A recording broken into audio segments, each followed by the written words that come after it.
I want to ask you if you believe that social media could ever help you develop a deep and abiding relationship, especially a business relationship. I am promising you at the end of our time together, we are going to actually solve the oxymoron. Can social media create an actual relationship? One thing, especially in this AI era, really lean into your humanity and make sure that when you're writing, recording, or creating something, that you would create it, write it, or record it like you're doing it for you. When I found out that my insides and my organs had been removed from my body and I was walking around floating hollow. Okay, Robin Nathaniel. He is a TEDx speaker. He's won the top media awards, the Telly-Winner awards for social media. He is the author of Social Media Sync. He's a rapper too. And I am promising you at the end of our time together, we are going to actually solve the oxymoron.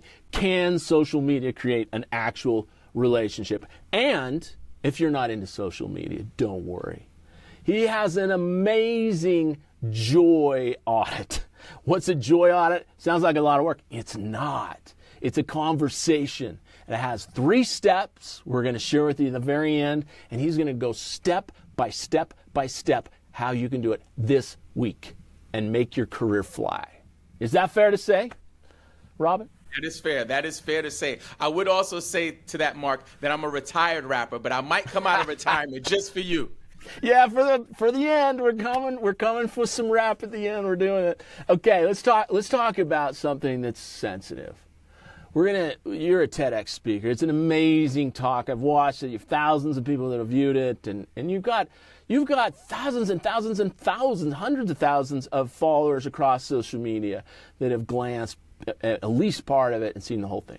So I want to start with a story that was really impactful for me. You gave in your TED Talk. And you're welcome to cut it a little short. They can go watch the whole thing on TEDx. But let's set this up. And it really shook me. So if it's okay that you're vulnerable enough, would you tell us a story about what you experienced when you were young? Yeah. Growing up, me and my brother were very close. He was my protector as well as my bully. You know, he kind of took care of me, and no one could mess with me except for him. So we had these epic wars when my mom would leave us alone home. When he was sleeping one morning, Mark, and I don't share this in the TEDx, this is exclusive to your audience, he was just punishing me. So I was like, man, I got to get this guy. So we had some snapping turtles. I took one of those snapping turtles and I put that bad boy right by his toe. He jumped up. I'll never forget it. I must have been in maybe the 2nd or 3rd grade when that happened. And, you know, he was 4 years older than me. So that was just an example of this love-hate relationship we had. Yeah, wait, I want to interrupt you for just a second. I got to tell you 2 quickies, and they're not going to be long stories. So there was a time where my brother and I have an episode, just like 3 or 4 episodes ago, I interviewed my brother. People don't do that. Lewis Howes did it, so I dared to do it. He's amazing, my brother. He used to chase me around that circle of the house, and at least half the time I would end up sitting in a laundry basket while he's punching my arm. And then one time, he's chasing me around the house, and I was sick of getting hit in the arm, and my mom was home, but she was locked in her bedroom. She wasn't even locked. She was in her bedroom. She had the door shut. And we're walking around. And we didn't know what she was doing, but she was getting ready. And I run in that door and shut it behind me and lock it. And my mom says, "Ah!" And I turn around, no clothes on. It was my inaugural female moment, and it was my mom. Oh, dear. Anyway, okay, keep going. So you love-hate relationship, bully, best mentor. Yes, I get that. So I idolized him, Mark. I wanted to be like him. I wanted to follow in his footsteps. I wanted to. All of the girls liked him. I wanted the girls to like me too. I followed him around, and when my brother was in his adolescent years, 15, 16 years old, he started getting into trouble. So it started off going to group homes and things like that until finally he made a critical mistake surrounding himself with the wrong people and was arrested for a violent crime. My brother was 16 years old and he was sentenced to 20 years in prison. So my mentor, my friend, my brother was taken away from me in a physical sense. I would go and visit him. It was a big part of my upbringing, just going to visit him while he was in prison. So I was like going to prison all the time to visit my brother. And then fast forward, 20 years later, as a grown adult man, he was released from prison. And he was sent to Trinidad and Tobago because that's where he was born, and he was deported. So he had to like start this whole life over again. And I never forget it, Mark. He called me and we're celebrating, like, you're home, you're free. And he was on the phone with me broken. And he was like, man, sometimes this is so hard. I wish I was back in there, because at least there I knew what to expect. The poor guy, all he had known was prison his entire adult life. And he was trying to like find his way. A few years passed by and he did find his way. He became a cab driver. He was also doing odd jobs as a construction worker, found a girl that he liked. He had 2 kids in New York with a woman that he was with when he was in prison. He married his wife. So he had like his life and it was going well. And then my father fell seriously ill. He had a stroke. And my father at the time was in his 70s, so I was giving him a lot of attention. And then simultaneously, Kevin gave me a call and he said, Robin, I'm in the hospital. They say it's my heart. A few years before that, he had a surgery on his heart where they replaced a valve, and that valve had become infected. So it was a quite serious thing. So we were on the phone all of the time, just kind of talking, hey, trying to keep his spirits up. And my father got better. And then Kevin got better remarkably. He went home from the hospital. So I was like, okay, he's good. My dad is getting better. Let me go take care of dad to make sure he can have a good recovery. And then while I was washing dishes one day or driving, I don't remember exactly what I was doing, but I was doing something where my mind was on something else.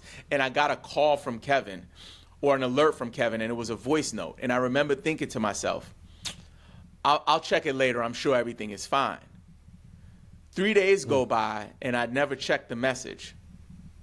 My dad called me on that 3rd day and he said, Robin, are you sitting down? And I said, what do you mean? I'm not sitting down. He said, Robin, sit down. My father broke the news to me that my brother Kevin had passed away. And I have, like, even talking about it now, like, I lost my mom when I was 17. I lost grandparents. I've lost friends. I've never felt the pain like that. Mark, I tell people it felt like when I found out that my insides and my organs had been removed from my body and I was walking around floating hollow because that much of me was lost. So I went back to check the voicemail that I never got to check. For just a second, let's talk about you. What roadblocks hold you back? Everyone faces them, but you don't have to stay stuck. Bold Encounters Premium unlocks fewer ads, invitations to private peer events, deeper solutions, and this week's action plan.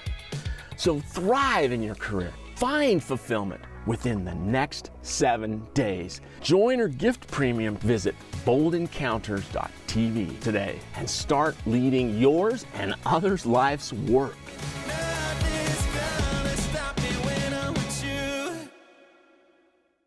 So I went back to check the voicemail that I never got to check. And his words haunt me to this day. He said, Robin, I got fluid in my chest. I got fluid in my stomach. I'm going back to the hospital. Those are my last words that I ever received from my brother. So in all of that, what I learned was, don't wait to don't put things off and wait for them later, especially when it comes to people that you love, because there's no telling what's on the other side of that message. There's no telling what's on the other side of that phone call. I understand that life is busy, and sometimes we get so caught up in the flow of it that we lose sight of what's really important. And that would be my message to the audience, is just to urge them to pick up the phone, to make sure that those people that you have those true connections with, you nurture them and cherish them. Wow, I'm so sorry about that. I reflect in my own life, and not just me, but those around me. You know, there's these things that we're all doing right now with all of the types of communication and all the channels that we have to pay attention to: phones, text, Instagram, TikTok, whatever, and LinkedIn. You know, all these things that we have to pay attention to, and you know, I constantly hear people say, "Gosh, she's just not getting back to me," or you know, a son saying, "She ghosted me," or something. And we assume such bad things about each other when we're not responding. But, you know, I just got a new iPhone last week, and the notifications were set differently. It was supposed to be set the same because that's what the technology is supposed to do. And yet, my notifications were off. And I went a couple of days missing people's texts. And it's something that happens, but we're going to get to a message later about intentionality that's so beautiful that you have, and how to solve some of that. But I want to pull out one other part of that story and hear what your advice would be. So you go through that very profound situation that most of us have not gone through, where you missed that and you wanted to go back in time and respond. What in the heck would you do differently in this day and age? What are your lessons? What are your tools? What are your guidance for the rest of us that haven't been hit by that 2x4 in the face like you did? What would you tell us?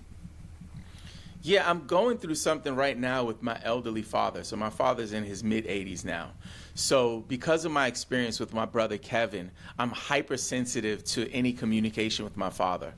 So I would urge your audience and folks who listen to this to make sure that, especially important relationships, right? Like, we only have a certain amount of bandwidth for other humans, right? There's only so much I can give. Yeah. Like, there are people out here in this world that I don't have the capacity or care to donate any of my time to.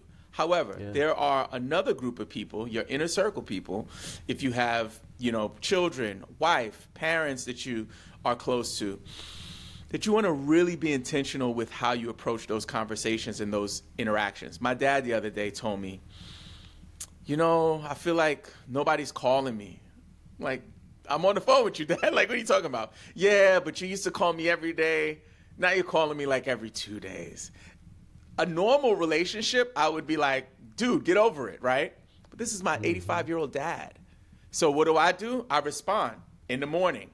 I set an alarm for myself. I'm like, call Dad. Hey, Dad. Hey, what's up? Nothing. Just wanted to wish you a great day. I love you. I'm heading into work. 5 minutes, but has a profound impact on him because whether he knows it or not, he was asking for that. So listen to what people are saying, especially the people that are important, and respond to them the way they need you to respond to them. It won't cost you anything, but it'll pay off in the long run. No, I love that, because how many of us take keys and put them on a drawer edge and say, oh, I'll remember where those are, and then move on to the next important thing, or take our phone and stick it on a ledge while we're washing our hands or something and say, oh, I'll remember where that is, and I'm going to go do this really important thing. I'll just come right back. And you never come back. You never remember it in those moments. And if you don't pay attention, I loved what you said, hyper. You have to be hyper attentive. And, it's so important to be that way. But the lesson and the tool that you just gave us, and I love it, and I use it occasionally, but man, after I hear that story, I'm going to be using it all the time, and that is set your alarm. Just say, hey, Siri, or whatever your Google thing is, just, hey, Siri, set an alarm for this 10 minutes, or set a timer for 10 minutes, and know that you're going to call that grandfather, right?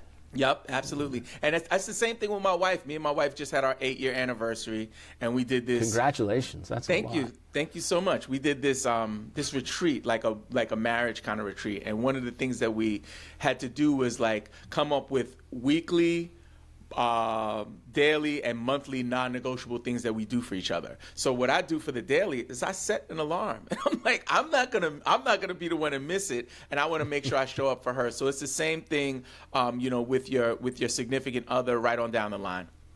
I love it. Let me pull out a second thing from your brother's story, if I may. It's before he passed, and that is that he got out of prison. They deport him to another country. Wild. And I did, it's a political thing. It's a terrible thing and tragic, of course. But there's another dimension to the tragedy that I think I think the average person probably doesn't realize. And I'm not going to remember the author right. I think it's Deutsch, The Brain That Reinvents Reinvents Itself, or something like that. It was a bestseller. And then there's another one, The Brain Rules, and I'm not remembering his name, but Brain Rules is going to be easily found by everybody. And if you look in those books, one of them they're great books, read them both. But the idea of a human being going into a brand new culture is, he said, the single greatest attack on the human mind that you could introduce that's not violent. Like, if you're used to prison for years and decades, and you're used to the way things are, even if you're living in a normal U.S. city, and all of a sudden you're in a brand new culture that they're human too, but everything's going on differently and spoken differently and felt differently, and it's so different that our brain just has to adjust, and it's very traumatic. And so it's a really difficult thing. And it reminds me of something that I read about you. You had a young move. You moved once, and it was a big move, right? Tell us about that. Yeah, when I was in middle school, my father remarried, and we moved to North Carolina from New York City. So the part of North Carolina where I went to school was very rural. Like, I went from living in big city New York to living in a town with one stoplight. And when they built the stoplight, it was a front page story in the local newspaper, like that kind of town. Because of that, there wasn't much diversity in the town. There was like black people as the minority, and then there were white people. There was no in between. And because I come from a mixed racial background, my father is of Chinese descent and my mother is of African descent, they didn't know what to make of me, Mark. So like I got off the bus and they were like, what's up with your hair and your face, right? So I went through like next level bullying. Like, my brother bullying me was love. This was not love. This was I don't understand you, so I'm going to hate you. And I wasn't black enough to hang with the black people, and I wasn't white, so the white people didn't want to hang out with me. So I was just on my own for probably my first year down there. They would do things to me like, I would get on the bus, and I don't know if you ever see these movies where they scoot over and they're like, get to the back of the bus, dude. Or like, you can't sit with me. And I would walk and I'd go to the next seat and they'd be like, nope, not with me, until I was all the way at the back of the bus. And I used to sit on the back floor with this kid named Chad. And Chad was also on the floor, Mark, on the floor. I wasn't a confrontational kid. I wasn't about to be like, get up, we scrapping. Like, I was just like, all right, y'all want to be mean to me? I'm going to go sit in the back of this bus. And at that stage of my life, my brother had already went to prison, right? I didn't have him. I was always a quiet child. I wasn't as outspoken as I am now. I was a very quiet and well-protected child. I always had my brother to protect me. And now I didn't have my protector. So I sat in the back of this bus on the floor for the whole year. And then the next year, my stepmom, who I affectionately call my mother, her grandson came to live with us. So I got a partner. And from there, I built social status. Fast forward to my senior year of high school, when I was considered to be like one of the popular kids, the same kid, Chad, was getting bullied by a really big kid. A big kid. The kid's name was K-Roy. I think K-Roy, like, he was K-Roy, that's like a movie name for a bully. Here comes K-Roy. K-Roy was like 6'5".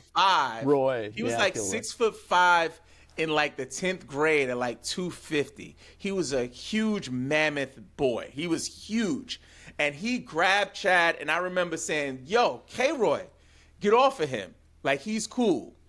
And right then it had came full circle. And for me, the lesson was, no matter like how far you go in life, whatever you move on to do, don't forget where you came from. Right at that moment, I remember seeing me and Chad at the back of that bus and remembering what we went through together. And we never spoke in high school, me and Chad. We kind of left that little dirty secret of the bullying and torment that we went through. But in that moment, it resurfaced because I knew that I wasn't going to allow that to happen while I was right there.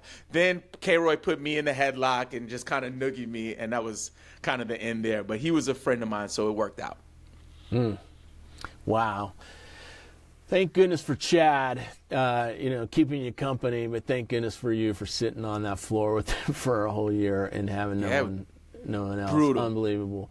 It's interesting. That is a perfect story of how new environments shake us up. And we're all in a new environment with AI and digital and TikTok taking over all the other social media. Who knows, with the whole strength of China behind it, who knows what's next. But I just think of another story I know about you where you were cool and you made another move. Tell us about Staten Island, what you were all about, and tell us before it happened and what happened and how you got there. That's a good one. So when I was in high school, again, I went to high school in North Carolina, so most of my classmates were applying for schools like Duke University, NC State, Wake Forest, University of North Carolina. My stepsister graduated from UNC. A bunch of my friends got accepted to those schools. And while my friends were applying for colleges, I was sending my demo tape to record labels in New York. At the time, I was an aspiring rapper. I was 17 years old, senior in high school, had just lost my mother, and was finding my way and trying to find my purpose and meaning. Some would say I was pretty good, but the thing that really motivated me back then was one particular group that had a profound impact on me. It was the Wu-Tang Clan. When I was 15 years old, go back a little bit, I was invited to go to a concert with my friends. You needed to be 21 years old to get in the club. Again, I was 15. That was my first experience of a live concert.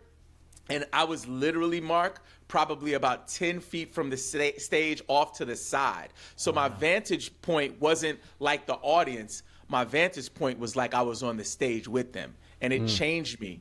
After that, I knew what I wanted to do with my life. So after I graduated high school, I went to a local community college and they gave us some grant money as like a refund. And at the time, I didn't understand how much $800 was, but it seemed like a lot to me. So I told my dad that I was going to go to New York for the weekend and I'll be right back. He had some trepidation. He was like, "Are you sure?" Like, no, I'm good. I'm about to be 18 soon. I'm okay, Dad. I take this money and I disappear for about a year. I moved to Staten Island to join the Wu-Tang Clan. How do you make that happen? Yeah. Let's hear My friend Darren Cook, his brother Blue was roommates with one of the members named Cappadonna. Now, I had this all formulated and planned. I knew that Darren's brother was Blue. I knew that he lived with a Wu-Tang member, and I knew that I wanted to get in the room with him. This is something that we hear in business, get in the room with the right person. So I got in the room with essentially one of my idols at the time and lived with him for probably about 6 months and learned, watched, in all honesty, made some silly mistakes, got into some trouble, and ended up coming back home to my dad about a year later. With my tail between my legs because the environment was very volatile, dangerous. I saw a lot of crime. I saw a lot of violence during that time. But by God's grace, I made it out of it, and it actually spearheaded the beginning of what would be my rap career. Unbelievable. Well, it's a great lesson. Get in the room with people. That's a big lesson, actually. I went to lunch. I didn't record this interview, but I interviewed a CEO. He was a pandemic software startup, and they had a system to track it all the people, all the stuff that we don't even want to talk about anymore. But he was very successful in a couple of businesses, still is.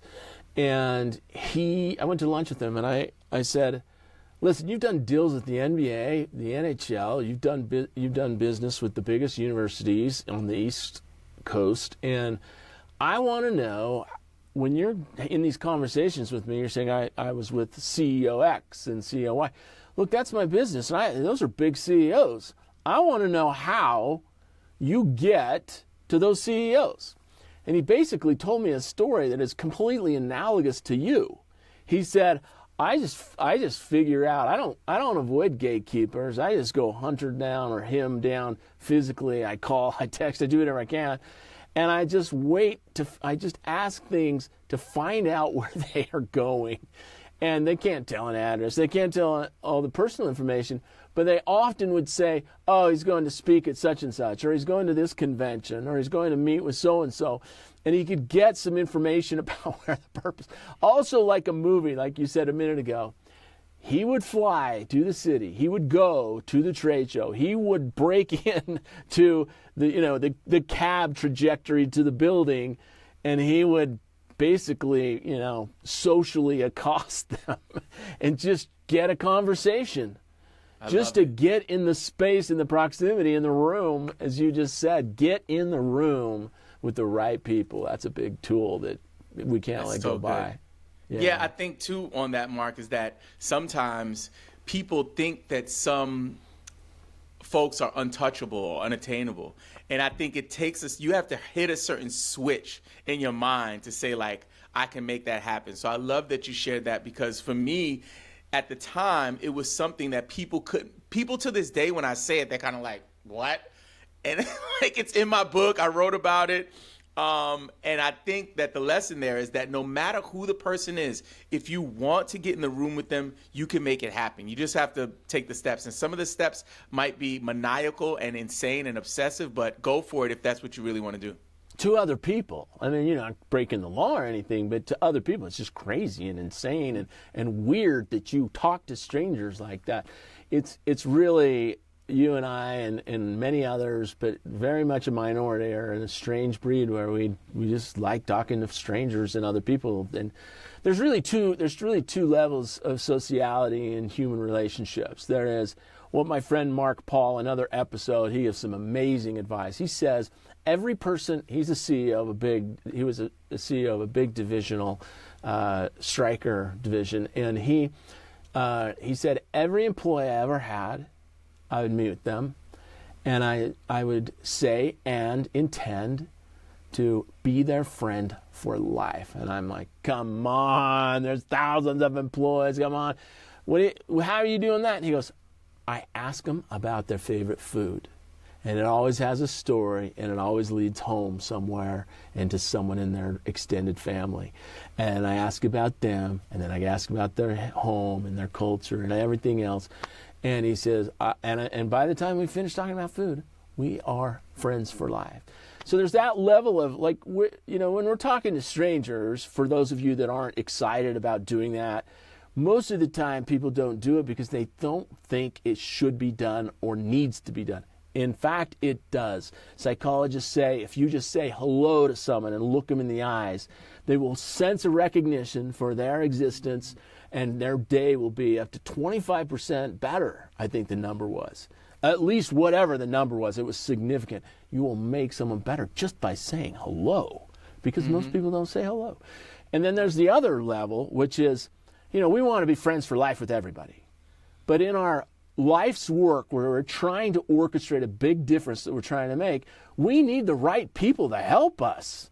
And that's a different thing. Like, yes, we have to be a little crazy, like you just said. Yes, we have to get into the room with them, and we have to find a way to approach a conversation and meet them and get into their space.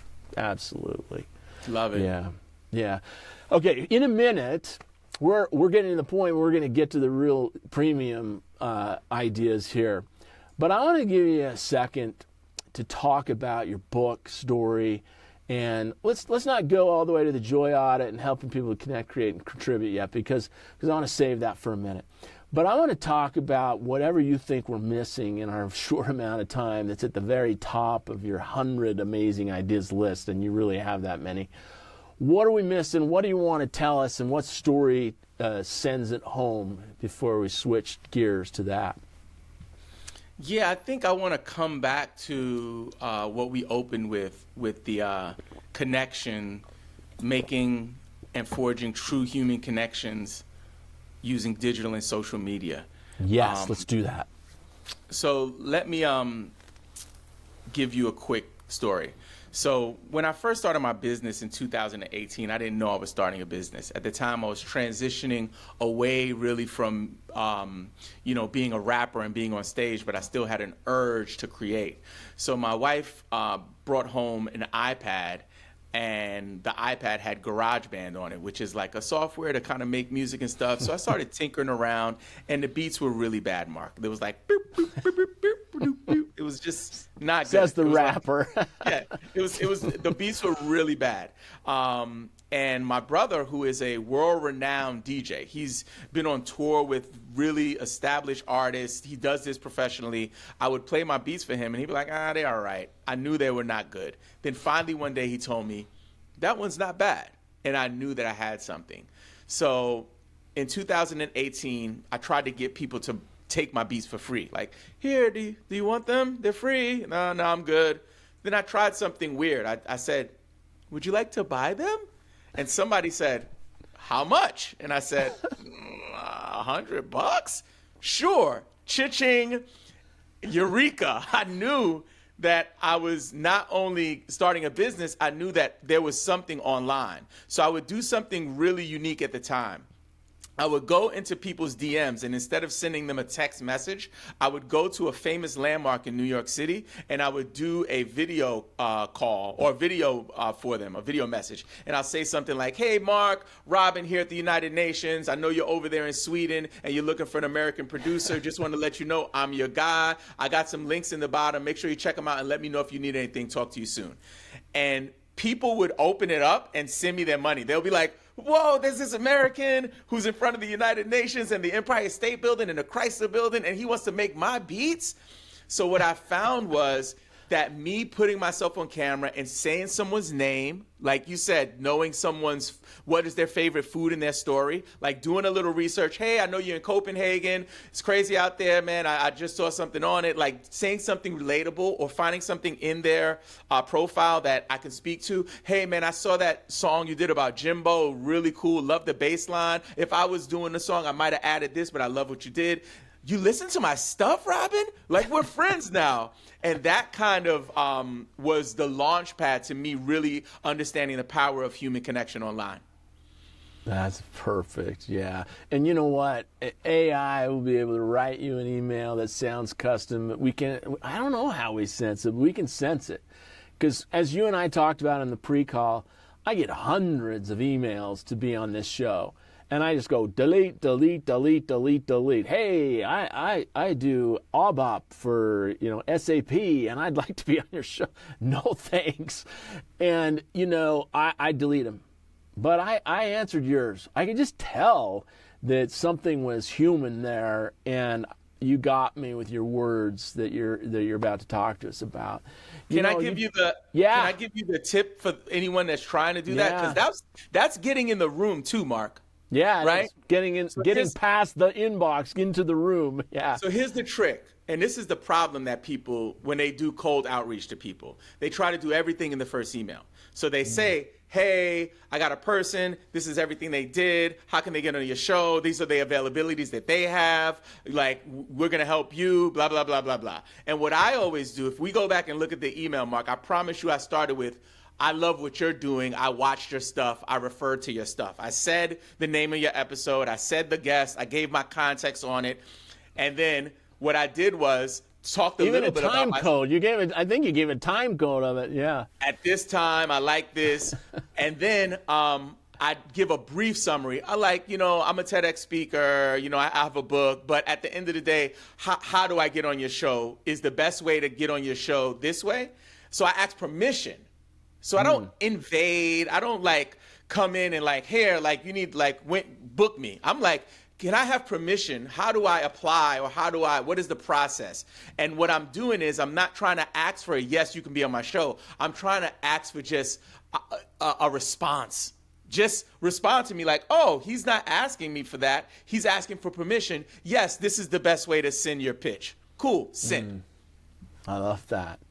Well, and even in the world, as AI starts to create digital versions of us moving around and stuff, it's still going to be sensed for a long time. So you going out to the literal landmark and really videotaping it, it's tough for AI to replicate lighting in the right. Lighting's tough, even on an iPhone, 17. It's going to be tough.